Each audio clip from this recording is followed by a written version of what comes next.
कराची ही नहीं, पाकिस्तान का सबसे बड़ा मसला है real estate. In Pakistan the real estate is real estate. मतलब हमारी जो मुल्क की इकॉनमी है ना, शायद उससे भी बड़ा हमारा रियल इस्टेट है। पाकिस्तान की जीडीपी $350 बिलियन है तकरीबन, और पाकिस्तान की रियल इस्टेट मार्केट जो है वो $2 ट्रिलियन है। मतलब हमारी जीडीपी के भी कुछ 6x जो है वो रियल इस्टेट सेक्टर है पाकिस्तान का। लाहौर के एक प्रॉपर्टी डीलर ने बोला कि तकरीबन 70% प्रॉपर्टी डीलिंग्स में ब्लैक मनी इस्तेमाल होता है। पाकिस्तान की जो इनफॉर्मल इकॉनमी है ना, वो रिपोर्टेडली हमारी फॉर्मल इकॉनमी से भी बड़ी है। कोई 500 बिलियन की हमारी इनफॉर्मल इकॉनमी है। तो ये जो हमारा रियल एस्टेट सेक्टर इनफॉर्मल तरीके से चलता है, इसमें ब्लैक मनी होता है, उससे पाकिस्तान को 1.5 ट्रिलियन का नुकसान होता है। होता यह है कि बायर और सेलर दोनों प्राइस कम दिखाते हैं ताकि दोनों टैक्स एवेजन कर सकें।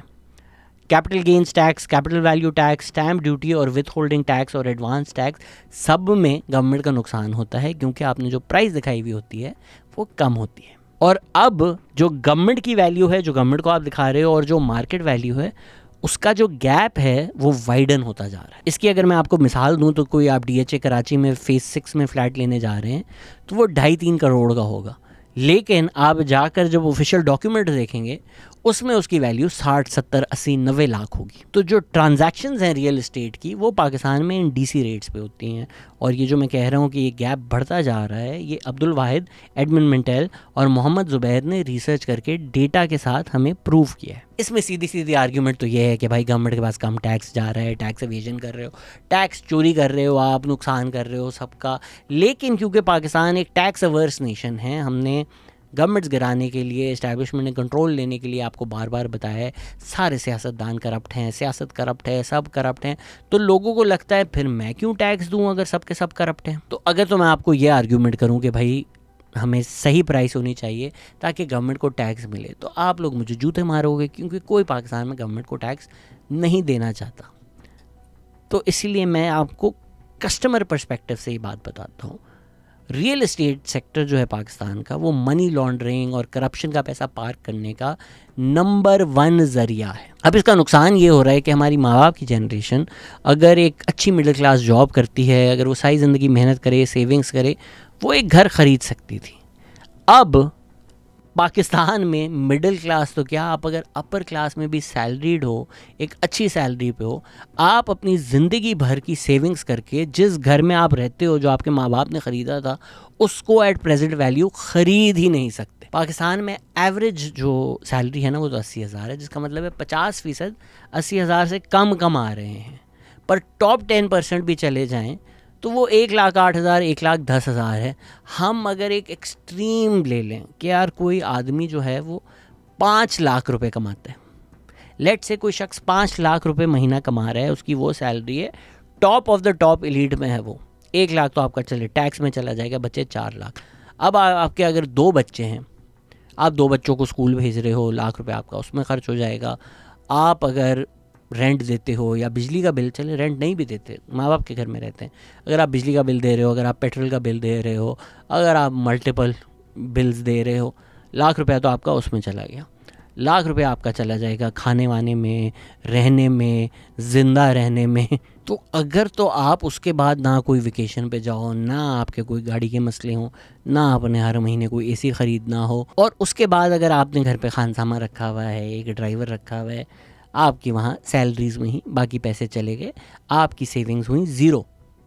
बट चलें हम अज्यूम करते हैं कि किसी तरह एक शख्स 5 लाख रुपए कमा रहा है और वो आधे सेव कर लेता है, जो 4 लाख उसके आते हैं उसमें 2 लाख रुपए सेव कर लेता है। अगर तो उसको घर तो दूर की बात, अगर तो उसको कोई 2.5 करोड़ का एक 3 बेडरूम का अपार्टमेंट लेना हो अपनी फैमिली के लिए, वो 2 लाख रुपए सेव कर कर के भी उसको सालों साल लग जाएंगे। और वो जब 20 लाख बाद, 20 साल बाद, 25 साल बाद उसके पास वो 2.5 करोड़ जमा होंगे, तब तक वो जो आज अपार्टमेंट 2.5 करोड़ का है वो शायद 25 करोड़ का हो जाए। तो मिडिल क्लास के लिए अफोर्डेबल करना तो दूर की बात, टॉप से टॉप अर्नर भी जो हैं पाकिस्तान के, ऑब्वियसली नॉट CEOs जिनकी सैलरी 25-30 लाख है, वो भी आपके टॉप 2% में भी लेट से जो लोग हैं, वो भी सेविंग्स करके अपना एक अब घर तो क्या अपार्टमेंट भी नहीं ख़रीद सकते। तो clearly the housing system even for the elite and the upper class is completely broken, because the value, the real value जो जिस पे market value है, that does not reflect the true demand and supply. The demand is inflated because the market has become a hub for parking money. कुछ लोगों को अपना black money, अपनी money laundering के लिए पैसा पार्क करना होता है, तो मार्केट एक ट्रू डिमांड एंड सप्लाई लोगों की नीड्स और सप्लाई पर नहीं मीट कर रही, which is inflating the price and making it unaffordable for the people who actually want it. और फिर अगर आप 3 करोड़ का अपार्टमेंट लेंगे तो आप लाख रुपए रेंट भी चाहेंगे, तो कौन आपको लाख रुपए रेंट दे रहा है? अभी तो हमने 5 लाख का ब्रेक डाउन किया, उसके पास लाख रुपए रेंट का नहीं देने को है. तो 5 लाख कमा कर भी आप एक अच्छे नॉर्मल 3 बेडरूम अपार्टमेंट में नहीं रह सकते. So clearly the housing market in Pakistan is completely broken. यही अगर आप money laundering, corruption, black money सारा हटा देंगे, the prices will come crumbling down, making housing affordable for the middle class. ये तो एक पर्सनल लेवल पे लोगों को नुकसान होता है. दूसरा नुकसान होता है हमें नेशनल लेवल पे. हमारी इकोनॉमी का क्या मसला है? बेसिक जो हमारा परसिस्टिंग इशू है वो बैलेंस ऑफ पेमेंट्स क्राइसिस है.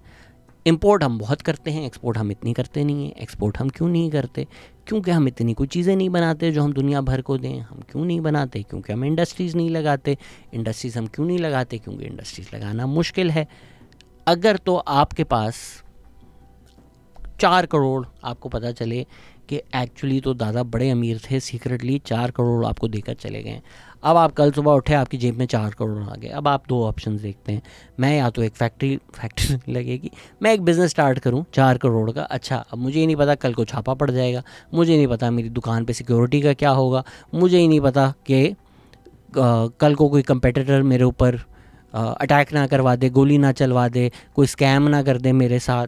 आपकी ना सेफ्टी है लाइफ की, ना प्रॉपर्टी की.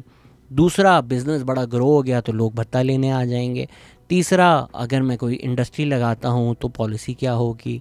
आज ये तो इनकरेज कर रहे हैं कि यार इस चीज़ में पैसा लगाओ, कल को हो सकता है बोले नहीं नहीं ये तो बिल्कुल गलत है. अच्छा, फिर कल को गैस मिले ना, इलेक्ट्रिसिटी मिले, फिर शहर के हालात ख़राब हो जाएं, शहर डूब जाए, तो मैंने जो माल बेचना है आगे, मैंने दुनिया को सप्लाई करना है, वो ये सारी मुश्किलात मैं ज़िंदगी में उठाऊँ अपनी इंडस्ट्री फैक्ट्री बनाने के लिए, या मैं प्लॉट ले लूँ करोड़ के, मैं 4 प्लॉट ले लूँ, घर पे जाकर मैं सो जाऊँ ना, मैंने उन पर टैक्स देना है. 10 साल बाद वो 4 करोड़ 16 करोड़ हो चुके होंगे. तो घर बैठे बैठे मैं अपनी इन्वेस्टमेंट 4x कर सकता हूँ, या मैं दुनिया भर के मसलों में पड़ूँ, अपने 24 घंटे खप में लगाऊँ, और उसके बाद भी कोई गारंटी नहीं कि मैं ये प्रॉफिट कमाऊंगा. हो सकता है सारे बिजनेस कंडीशंस अच्छी हों, फिर भी मुझे लॉस हो जाए, मेरी कंपनी बंद हो जाए. तो कौन पागल पाकिस्तान में इंडस्ट्री लगाएगा? इसी वजह से पाकिस्तान का बेशतर पैसा जो है वो इंडस्ट्री की जगह, बिजनेसेस की जगह, स्टार्टअप्स की जगह रियल एस्टेट में पार्क्ड है. आतिफ मियां हमारी पॉडकास्ट पे आए थे, उन्होंने बड़े क्लियरली समझाया कि ये अनप्रोडक्टिव एसेट में पैसा पार्क करने की वजह से पाकिस्तान ज़्यादा एक्सपोर्ट्स नहीं बनाता, ज़्यादा प्रोडक्टिव नहीं है. आपने लोगों को इंसेंटिवाइज़ किया हुआ है कि रियल एस्टेट में पैसे डालो, पैसे डालकर भूल जाओ, बिज़नेस ना करो, स्टार्टअप ना करो. और फिर जहाँ पैसा ये पड़ा हुआ है, ये पैसा पाकिस्तान के लिए नहीं पैसा बना रहा, ये बस आप समझे जिस तरह अलमारी में डाल के आप सो गए, क्योंकि ये प्लॉटों में है. तो ना कि हम आवाम को इंसेंटिवाइज़ करें कि भाई बिज़नेस लगाओ, हमने उल्टा इंसेंटिवाइज़ किया है कि रियल एस्टेट में पैसा डालो. हम तो ओवरसीज़ पाकिस्तानी को भी बोलते हैं कि ये एक और हाउसिंग सोसाइटी आपके लिए है, ये स्कीम आपके लिए है, डालो पैसा. ये पैसा भी फिर सारा रियल एस्टेट में आ जाता है, लोगों की इन्वेस्टमेंट आ जाती हैं. अगेन डिमांड एंड सप्लाई, इतनी डिमांड है, कुछ लोगों को पता है पैसा ही पैसा हमने कमाना है, तो जी ख़रीदते जाओ प्लॉट, ख़रीदते जाओ, इधर इन्वेस्टमेंट करो. मेरे पास जी बड़ी फैक्ट्री है, बड़ी फैक्ट्री बेचकर एक और हाउसिंग सोसाइटी बना दो और लोगों की वहाँ पर इन्वेस्टमेंट लाओ. तो फिर वाकई जिसको ख़रीद के वहाँ रहना है, जो घर को इन्वेस्टमेंट नहीं देख रहा, घर देख रहा है, उसके लिए और अनअफोर्डेबल हो जाता है. बिकॉज़ बाकी ओवरसीज़ पाकिस्तानी जो कभी नहीं रहेंगे, वो उसी घर को एज एन इन्वेस्टमेंट देख रहे हैं, pushing up the price because of greater demand. और मैं ये कोई नहीं कह रहा कि पाकिस्तान में ड्रैकोनियन लॉज होने चाहिए, उनके घर चुरा लें. भाई लोगों को आप जो इंसेंटिव्स देंगे वो उस तरह एक्ट करेंगे, लोग कोई ईवल नहीं होते। री इंसेंटिवाइज कर दें, वेल्थ टैक्स लगा दें, पाकिस्तान में नहीं लगाते हैं वेल्थ टैक्स। अच्छा जी, नॉन यूटिलाइजेशन टैक्स लगा दें कि अगर तो आप प्लॉट लेके बैठ गए हैं तो आप पर पेनल्टी लगेगी कि आप यूटिलाइज़ नहीं कर रहे, आप ज़ाया कर रहे हैं ज़मीन को। फिर दुनिया भर में ये होता है कि आपकी, जिस तरह कनाडा में भी है, आपकी जो प्राइमरी रेजिडेंस है उस पर आप रिलेटिवली कम टैक्स देते हो या कैपिटल गेंस टैक्स ही नहीं देते, पर आपकी जो सेकंड प्रॉपर्टी है या तीसरी प्रॉपर्टी है उसकी जो वैल्यू बढ़ती है उस पर आप टैक्स दोगे। सो फॉर इंस्टेंस मैंने एज एन इन्वेस्टमेंट एक प्लॉट लिया हुआ है, वो करोड़ रुपए का मैंने लिया था, वो अगले साल 2 करोड़ का हो जाता है, तो 1 करोड़ मैंने प्रॉफिट कमाया है उसके ऊपर मुझे टैक्स होगा। अब कोई बोलेगा यार मैंने प्लॉट लिया है, प्लॉट की वैल्यू बढ़ गई, मैं गवर्नमेंट को क्यों टैक्स दूं? आप इसको एज एन अपॉर्चुनिटी कॉस्ट अगर देखें, उस करोड़ रुपए की अगर आप एक दुकान लगा लेते, ठेला लगा लेते, उस पर आपको टैक्स देना पड़ता, उस पर जो आप सेल्स करते उस पर आपको GST देना पड़ता, आपको अपनी सारी जो डिटेल्स हैं वो डिक्लेयर करनी पड़ती। तो भाई ये क्या बात हुई कि अगर आप बिज़नेस करो, काम करो, आपको दुनिया भर के टैक्स लेने, लेकिन अगर आप प्लॉट लेके सो जाओ तो आप मुनाफा ही मुनाफा है, कोई टैक्स नहीं देना। आप सिर्फ इकोनॉमिक लीवर्स पुल करके मुल्क का पैसा प्रोडक्टिव एसेट्स की तरफ मूव कर सकते हो, लोगों के इंसेंटिव्स बदल सकते हो, पर ऐसा होगा नहीं क्योंकि real estate is real estate.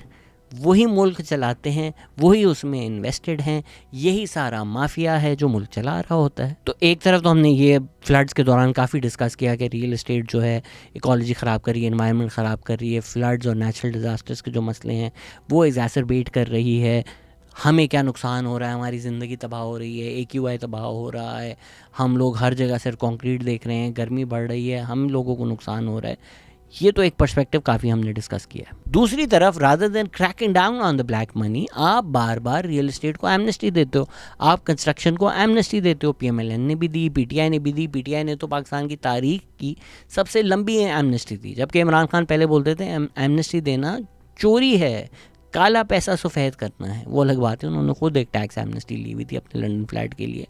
लेकिन आप लोगों को क्या बता रहे हैं कि भाई तेरा काला पैसा है, तेरा ब्लैक मनी है, लगा रियल एस्टेट में। ड्यूरिंग द एमनेस्टी तो नो क्वेश्चन आस्क्ड, लगाओ। मतलब PTI के एमनेस्टी के दौरान फराह गोगी ने कोई तकरीबन 500 मिलियन ब्लैक मनी वाइड कर लिया था। आज भी लेट्स से एमनेस्टी नहीं चल रही, मेरे पास ब्लैक मनी है, मैं लगा दूंगा रियल एस्टेट में, क्योंकि मैं देखूंगा कि यार गवर्नमेंट्स ने पाकिस्तान की इतनी तो एमनेस्टी दी है, तो ठीक है मैं सारा ब्लैक मनी चलाऊं, आज नहीं तो कल, नहीं तो परसों, नहीं तो अगले साल, नहीं तो अगली हुकूमत एमनेस्टी दे देगी, मेरा सारा ब्लैक मनी वाइड हो जाएगा। मुझे क्या ज़रूरत है, मैं करता रहूँ ये सारा मनी लॉन्ड्रिंग का काम, मैं करता रहूँ ये सारा ब्लैक में काम। तो आपने मॉडल ये बनाया हुआ है कि रियल एस्टेट को प्रॉफिटेबल बनाओ, लोगों का पैसा लगाओ, ओवरसीज़ की इन्वेस्टमेंट करवाओ, इससे पैसा कमाओ, फिर रियल एस्टेट और कंस्ट्रक्शन वगैरह की एमनेस्टी दो, फिर बहरिया टाउन जैसे बबल्स बनाओ। बहरिया टाउन वाली वीडियो अगर आपने देखी होगी तो हमने जाकर दिखाया, खाली खाली बिल्डिंग्स पड़ी हुई हैं, कंस्ट्रक्शन एमनेस्टी में बना दी। प्लॉट जो हैं आपने आर्टिफिशली बबल बना के डिमांड इन्फ्लेट करके दुनिया भर की इन्वेस्टमेंट करवा दी, नॉट बिकॉज ये लोग रहेंगे यहाँ पर, बिकॉज इनको लगता है कि हम पैसा कमाएंगे, 25 लाख का प्लॉट लेंगे, ये 2 करोड़ का हो जाएगा, हमारे पास मुनाफा ही मुनाफा। इस चक्कर में बहरिया टाउन मोस्टली खाली पड़ा हुआ है, लेकिन बहरिया टाउन 2 बन रहा है, because these are construction bubbles, these are not being made to house people, these are being made to make money off money। In fact Pakistan में तो बिल्डिंग क्या, प्रॉपर्टी क्या, फाइलें बिकती हैं, फाइलों पे लोग प्रॉफिट कमा लेते हैं। तो भाई इसको हम स्कैम ना बोले तो क्या बोलेंगे? जो मैं कहता रहता हूँ, the housing societification of Pakistan is destroying us. आप रूडा देख लें, क्या है, एक मुल्क जहाँ फूड इनसिक्योरिटी है, वहाँ फार्मर्स की ज़मीनें ले लेके रियल एस्टेट बना दो, रिवर बेड पे बना दो, लेक बेड पे बना दो, जो जगह मिले पाकिस्तान में, कोई नाला हो, कोई पब्लिक स्पेस हो, कोई कोना खुदरा जो है वो खुला मिल जाए आपको, वहाँ हाउसिंग सोसाइटी बना दो। तो इन शॉर्ट, मुल्क का नुकसान, आपका नुकसान, इन्वायरमेंट का नुकसान, इकॉनमी का नुकसान, अमीरों का फ़ायदा, एलिट्स का फ़ायदा, जो इनिशियली जिनको ये लाइसेंस मिलते हैं अपने गवर्नमेंट, उसके थ्रू प्लॉट्स मिलते हैं, लैंड मिलता है, माला ही माल। पाकिस्तान में सबसे अमीर हमारे रियल एस्टेट टाइकून्स हैं, और कोई उम्मीद भी नहीं नज़र आती, क्योंकि जो मुल्क चला रहे हैं वो इनको ही चला रहे हैं। तो ये वजह है कि रियल इस्टेट ना सिर्फ कराची बल्कि पाकिस्तान को तबाह कर रहा है। इसी वजह से टीपीई की एक पॉलिसी रही है कि हमने कभी रियल इस्टेट को नहीं प्रमोट किया, रियल इस्टेट से नहीं पैसे लिए। तो आप जो रियल इस्टेट टाइकून्स हैं उनका कुछ बिगाड़ भी नहीं सकते, बट जो कंटेंट क्रिएटर्स हैं जो इनको आप फॉलो करते हैं उनको अब ये बोलना शुरू कर दें कि आपने अगर रियल इस्टेट की कोई प्रमोशन की, रियल इस्टेट के साथ पॉडकास्ट की, रियल इस्टेट को वाइट वॉश किया, तो tell them that they destroying Pakistan. मतलब यहाँ तो रियल इस्टेट वाले पॉडकास्ट करते हैं। तो ये जो मेरी सारी बातें हैं ना, इस वजह से रियल इस्टेट मेरे पीछे पड़ा रहता है हर वक्त। तो ऑब्वियस बात तो ये है कि जो लोग कहते हैं सोल्यूशन क्या है, तो भाई जो मैंने चीज़ें बोली हम गलत कर रहे हैं वो ना करें, तो आपको सोल्यूशन मिल जाएगा। लेकिन कुछ लोगों को स्पेसिफिक रोड मैप अगर चाहिए कि भाई हाउसिंग क्राइसिस का करें क्या, तो मेरे से बेहतर, मेरे से ज़्यादा अक्लमंद लोगों की दे चुके हैं जो एक्सपर्ट्स हैं। Pakistan the causes and repercussions of the housing crisis, Arif Hasan ने हमज़ा आरिफ के साथ ये एक पेपर लिखा है। इस पर रोड मैप है। रोड मैप मैं आपको बता देता हूँ। लेजिस्लेट फॉर लैंड एक्विजिशन, मतलब स्टेट ज़मीन लेकर गरीबों को दे। रेगुलराइज इनफॉर्मल हाउसिंग, जो कच्ची आबादियाँ आपने बनाई हुई हैं इनको रेगुलेट करें। सेट अप्रोप्रिएट हाउसिंग स्टैंडर्ड्स कि क्या मटेरियल यूज़ कर रहे हैं, किस तरह के घर बनेंगे, कुछ स्टैंडर्ड्स बनाएं आप। सप्रेस लैंड स्पेकुलेशन, कोई भी इंसान 400 स्क्वायर मीटर से ज़्यादा लैंड ओन कर ही ना सके, नॉन यूटिलाइजेशन फ़ी हो। Establish criteria for new housing societies, support housing research, provide affordable credit, गरीबों को आप पैसा दें कि भाई वो अपना घर ले सकें, अपने लिए घर हो उनके पास। इंटरेस्टिंगली पाकिस्तान में हर काम उल्टा ही होता है। होना क्या चाहिए, गरीबों के पास घर लेने का पैसा हो, और हम क्या करते हैं, अमीरों को प्लॉट देते हैं कि हाउसिंग सोसाइटीज़ बना दो। हाउसिंग सोसाइटी रख दो पाकिस्तान का नाम,